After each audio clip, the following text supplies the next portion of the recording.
हरे कृष्णा। तो देखिए बच्चों, आज है हमारे एमसीक्यू कोर्स का डे 3। जो बच्चे इस वीडियो को पहली बार देख रहे हैं तो मैं उनसे रिक्वेस्ट करूंगा कि आप इस कोर्स को डे 1 से देखें। जिन्होंने डे 1 और डे 2 की वीडियो अभी तक नहीं देखी है तो लिंक नीचे डिस्क्रिप्शन में दे रखा है। आप पहले दिन से इन वीडियोस को देखना शुरू करें ताकि आपकी जो टर्म 1 का बोर्ड एग्जाम है मैथ का, उसमें ज़्यादा से ज़्यादा हेल्प हो पाए। ठीक है जी। अगर रियल नंबर चैप्टर समझने में आपको कोई भी दिक्कत हो रही है तो ये भी हमारे चैनल पर पहले से ही अपलोडेड है। इसका लिंक भी मैं नीचे डिस्क्रिप्शन में दे दूंगा, वहाँ से जाकर के आप इस चैप्टर के कॉन्सेप्ट को पढ़ सकते हैं। तो आज डे 3 में रियल नंबर में जो हमने टॉपिक लिया है वो है टर्मिनेटिंग और नॉन टर्मिनेटिंग। इसमें मैं आपको कुछ एमसीक्यूज़ कराऊंगा जो कि सीबीएसई बोर्ड में आते हैं, और इन एमसीक्यूज़ की प्रैक्टिस करने के बाद जो है आप इस तरीके के क्वेश्चंस को बहुत आराम से बना पाओगे। तो शुरू करते हैं आज की इस वीडियो।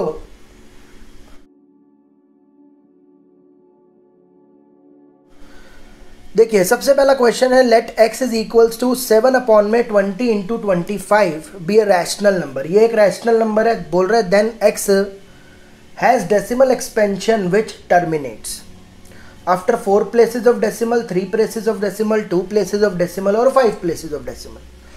तो इस तरीके के बोर्ड में क्वेश्चंस आते ही आते हैं। जब कभी भी आपको इस तरीके के क्वेश्चंस करने हैं, अब देखिए जिस बच्चे को कॉन्सेप्ट आता है, पहले क्या था सब्जेक्टिव पेपर होता था, तो हम इस क्वेश्चन को कैसे करते थे, या आज भी काफ़ी सारे बच्चे इस क्वेश्चंस को कैसे करेंगे। आप देखोगे सबसे पहले कि ऊपर नीचे कहीं दोनों कट तो नहीं रहे, तो ऊपर नीचे दोनों नहीं कट रहे हैं, तो आप क्या करोगे, इन दोनों को मल्टीप्लाई करोगे तो ये आ जाएगा 500। उसके बाद आपको सिखाया जाता है कि बेटा नीचे वाले नंबर के फैक्टर कर लो। तो 2 के टेबल में आएगा 250, 2 के टेबल में आएगा 125, 5 के टेबल में आएगा 25, 5 के टेबल में आएगा 5, 5 के टेबल में आएगा 1। फिर उसके बाद 500 को लिखेंगे हम 2 की पावर 2 इंटू 5 की पावर 3। यहाँ पर 2 और 5 की पावर का सेम होना बहुत ज़रूरी है। ठीक है भाई, तभी ये 10 बन पाएगा। हम क्या करते हैं, नीचे वाले को 10 बनाने की कोशिश करते हैं। तो बच्चे जो है यही कोशिश करते हैं कि नीचे 10 बने, लेकिन नीचे 10 आपको तब बनाना होता है जब दोनों की पावर सेम हो। 2 की पावर भी तीनों और 5 की पावर भी तीनों। लेकिन मैं यहाँ पे देख रहा हूँ यार 2 की पावर 2 है। फिर हम क्या करते हैं, जो कमी है वो हम मल्टीप्लाई और डिवाइड कर देते हैं। तो जिस पावर की कमी है वो हम क्या करते हैं, मल्टीप्लाई और डिवाइड। ऊपर हो जाता है 14 और नीचे देखिए अब 2 की पावर 2 और 2 की पावर 1, टोटल कितना हो गया, 2 की पावर 3, 5 की पावर 3, तो नीचे कितना हो गया 10 की पावर 3, और 10 की पावर 3 होता है 1000। तो अब आंसर आ गया 0.014। फिर बच्चा यहाँ पर टिक करेगा कि भैया 3 प्लेसेस ऑफ डेसिमल के बाद ये टर्मिनेट करेगा। ये आपका पूरा सब्जेक्टिव वर्क होता था। ठीक है, अच्छी बात है, आपको कॉन्सेप्ट आता है, लेकिन आप ये मत भूलिए कि इस बार आपके एमसीक्यू आ रहे हैं सारे। आपको ये सब करके किसी को दिखाना नहीं है। ये जो डिज़ाइन वगैरह आप कर रहे हो, एक एक स्टेप लिख रहे हो, ये शीट आपको वापस दे दी जाएगी। बोलेंगे इसको घर ले जाओ या फाड़ फूड़ के बाहर फेंक दो। तो ये सब काम आपको किसी को दिखाना नहीं है। अब आप इन टाइप के क्वेश्चन को स्मार्ट वर्क से कैसे करोगे। ठीक है जी, आपको सिर्फ करना क्या है, आपको नीचे वाले नंबर के फैक्टर कर लेने हैं। फैक्टर तो होंगे ही यहाँ पर। उसके बाद आपको देखना है 2 और फैक्टर क्या आए थे 500 के, 2 की पावर 2 और 5 की पावर 3। आपको देखना है जो बड़ी पावर है वही इसका आंसर होगा। बस फैक्टर कर लो, जो बड़ी पावर है 3 है ना बड़ी पावर, तो आपको लिखना है 3 प्लेसेस ऑफ डेसिमल के बाद इट विल। तो देखो कितना सिंपल है ये, सिर्फ फैक्टर करो और टिक करो। इस टाइप के क्वेश्चन में आपको बिल्कुल भी दिक्कत अब नहीं होगी। देखो इसके अंदर बोल रहा है इसका जो डेसिमल एक्सपेंशन है वो कैसा होगा। आपको सिर्फ ये बताना है कि इसका डेसिमल एक्सपेंशन कैसा होगा। तो अगर सबसे पहले हम देखेंगे कि ऊपर नीचे ये दोनों नंबर कट रहे हैं कि नहीं।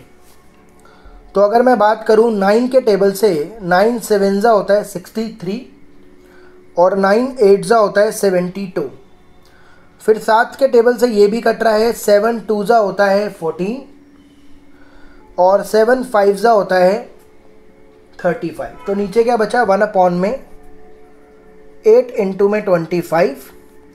तो 25 8 जब आप करोगे तो ये हो जाएगा 1/200। तो आपको वैसे करने की जरूरत नहीं है, क्योंकि आपको सिर्फ इतना बताना है टर्मिनेटिंग है कि नॉन टर्मिनेटिंग। 8 होता है 2 का क्यूब और ये होता है 5 का स्क्वायर। तो नीचे 2 और 5 आ रहा है, तो आप क्या लगाते हो, टर्मिनेटिंग डेसिमल। तो आंसर क्या होगा, टर्मिनेटिंग। ठीक है जी, आगे चलते हैं। अब देखो यहां पर भी इसने सिर्फ ये पूछा कि क्या है, टर्मिनेटिंग है कि नॉन टर्मिनेटिंग है। तो 3 के टेबल से कट रहा है ये 31 पर और ये 500 पर। तो 31/500। देखिए 500 के अभी हमने फैक्टर करे थे, क्या थे फैक्टर, 2 की पावर 2, 5 की पावर 3। तो इधर भी नीचे 2 और 5 आ रहा है, तो आप किस पर टिक करोगे, टर्मिनेटिंग डेसिमल पर। अब यहां पर देखिए फिर से आ गया, डेसिमल एक्सपेंशन कितने प्लेसेस के बाद टर्मिनेट करेगा। ठीक है जी, अब देखो ट्रिक से कैसे करेंगे इस क्वेश्चंस को। तो 1250 के आप फैक्टर कर लो, 1250 के। तो 2 के टेबल में आएगा 2 5 ज़ा 10, फिर नहीं 2 6 ज़ा 12 होता है सीधा, और 2 ज़ा और फिर 5 ज़ा। फिर 5 के टेबल में आ जाएगा 125, 5 के टेबल में 25, 5 के टेबल में 5, 5 के टेबल में 1। तो ये क्या हो गया, 2 की पावर 1 और 5 की पावर 4। तो बड़ी पावर क्या है, 4 है ना। तो आप लिख दो 4 प्लेसेस के बाद ये टर्मिनेट होगा। कुछ करना ही नहीं है आगे। समझ में आ गया आपको, सीबीएसई बोर्ड में इस टाइप के क्वेश्चन आने हैं और ये इतने आसान हैं। ट्रिक के बाद तो ये कुछ रह ही नहीं गया। ठीक है जी, अब आपको सीधा ट्रिक समझ में आ गई है अब आपको। अब आगे देखो, अब आप बताओगे। अब देखिए फिर से, अगर आपको फैक्टर ही करके दे दे, बोल रहा है डेसिमल एक्सपेंशन बताओ कितने प्लेसेस के बाद टर्मिनेट करेगा, तो यहाँ पर तो सीधा लिखा ही हुआ है 2 की पावर 2। हाईएस्ट पावर क्या है, 2 है ना। तो देखो कुछ करा ही नहीं मैंने, सीधा टिक।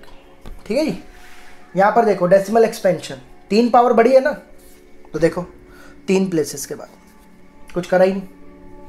तो इतना हलवे हैं ये क्वेश्चन, से क्या बताऊँ, मतलब हलवा भी आपको कॉम्प्लिकेटेड लगेगा, ये तो बहुत ही ज़्यादा आसान है।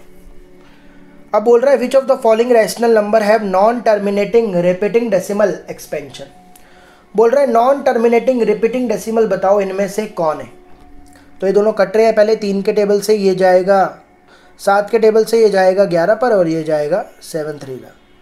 नीचे 30 आ रहा है, फैक्टर करोगे ना तो इसके फैक्टर में 3 तो आएगा भाई। 30 3 के टेबल में जाता तो नीचे 2 और 5 आना चाहिए। अगर कोई और नंबर आ गया तो ये है हमारा नॉन टर्मिनेटिंग रिपीटिंग। ठीक है भाई। अब इसके अंदर बोल रहा है कि अब ये यहाँ पर देखो इधर भी 30 है, तो इसके भी फैक्टर में 3 तो आता होगा, तो ये भी नॉन टर्मिनेटिंग है। 441 होता है 21 का स्क्वायर, और 21 में आता है 3 और 7 दोनों, तो ये भी नॉन टर्मिनेटिंग है। 8 होता है 2 का क्यूब, इसके फैक्टर में सिर्फ 2 आता है। मेरे ख्याल से क्वेश्चन होना चाहिए था ये, इनमें से कौन सा टर्मिनेटिंग है। ये गलत लिख दिया इन्होंने। टर्मिनेटिंग डेसिमल कौन सा होता है, टर्मिनेटिंग कभी रिपीटिंग नहीं होती, क्योंकि ये तीनों तो यार नॉन टर्मिनेटिंग आ गए ना, है कि नहीं। तो क्वेश्चन ये है कि इनमें से टर्मिनेटिंग कौन है, तो ये लास्ट वाला जो है टर्मिनेटिंग डेसिमल है, क्योंकि इसमें डिनोमिनेटर में 2 आ रहा है। तो जिसमें 2 आए 5 आए या दोनों आए वो क्या होता है, टर्मिनेटिंग। अब यहां पर भी आपको बोल रहा है कि नंबर क्या है, टर्मिनेटिंग है नॉन टर्मिनेटिंग है। तो ये दोनों कट तो रहनी है, आपको सीधा नीचे वाले नंबर के फैक्टर करने हैं 75 के। 75 3 के टेबल से जाता है, 3 2 ज़ा 3, बस आगे मैं चेक ही नहीं करूँगा क्योंकि फैक्टर में 3 आ गया ना। तो आपको क्या लिखना है, नॉन टर्मिनेटिंग रिपीटिंग डेसिमल। ठीक है भाई। एक बात और समझ लो, यहाँ पर अगर ये दोनों ऑप्शन आ जाए non terminating repeating, non terminating non repeating, तो आपको नॉन टर्मिनेटिंग रिपीटिंग ही मार्क करना है। नॉन टर्मिनेटिंग नॉन रिपीटिंग हम इस मेथड से पता नहीं कर पाते, तो आप इस ऑप्शन को कभी मार्क मत करना इसको देख करके। नॉन टर्मिनेटिंग रिपीटिंग ही होगा आंसर। ठीक है जी। और देखते हैं आप क्वेश्चन, इसमें बोल रहे हैं डेसिमल एक्सपेंशन बताना है। फिर से देखिए 2 की पावर 5 है, 5 की पावर 2 है, कितने प्लेसेस के बाद, जो बड़ी पावर है, खत्म। और इसमें बोल रहा है नॉन टर्मिनेटिंग, बोल रहा है इनमें से कौन से नॉन टर्मिनेटिंग रिपीटिंग है, नॉन टर्मिनेटिंग है इनमें से। तो भाई आप 3125 के फैक्टर करोगे ना, तो यहाँ पर आपको मिलेगा 5 के टेबल में 625, 5 के टेबल में 125, 5 के टेबल में 25, तो इसमें तो भाई सारे 5 आ रहे हैं, तो ये तो टर्मिनेटिंग है। 512 के जब आप फैक्टर करोगे, 2 के टेबल में 256, 2 के टेबल में 128, 2 के टेबल में 64, 2 के टेबल में 32, 2 के टेबल में 16, 2 के टेबल में 8, इधर भी सारे क्या आ रहे हैं 2 2 2, तो इसमें सारे 2 आ रहे हैं, तो ये भी टर्मिनेटिंग है। और 500 तो था ही टर्मिनेटिंग, क्योंकि इसके फैक्टर थे 2 की पावर 2 और 5 की पावर 3। तो इसका आंसर आपको लगाना है नन, क्योंकि ये तीनों ही टर्मिनेटिंग है और वो पूछ रहा है नॉन टर्मिनेटिंग आपको बताना है, तो इसका आंसर होगा। तो उम्मीद करता हूँ ये 10 MCQ और आपको शॉर्ट ट्रिक जो करने की है क्वेश्चन की वो समझ में आ गई होगी अच्छे से। कोई भी दिक्कत आपको लगे वीडियो में, आप कमेंट ज़रूर करें, या फिर आप नीचे डिस्क्रिप्शन में मेरे सोशल मीडिया हैंडल्स दे रखे हैं, वहाँ पर आकर के भी आप मुझसे कॉन्टैक्ट कर सकते हैं। आगे आने वाली वीडियोज़ के लिए बने रहें, तब तक अपना ध्यान रखें। Thank you so much.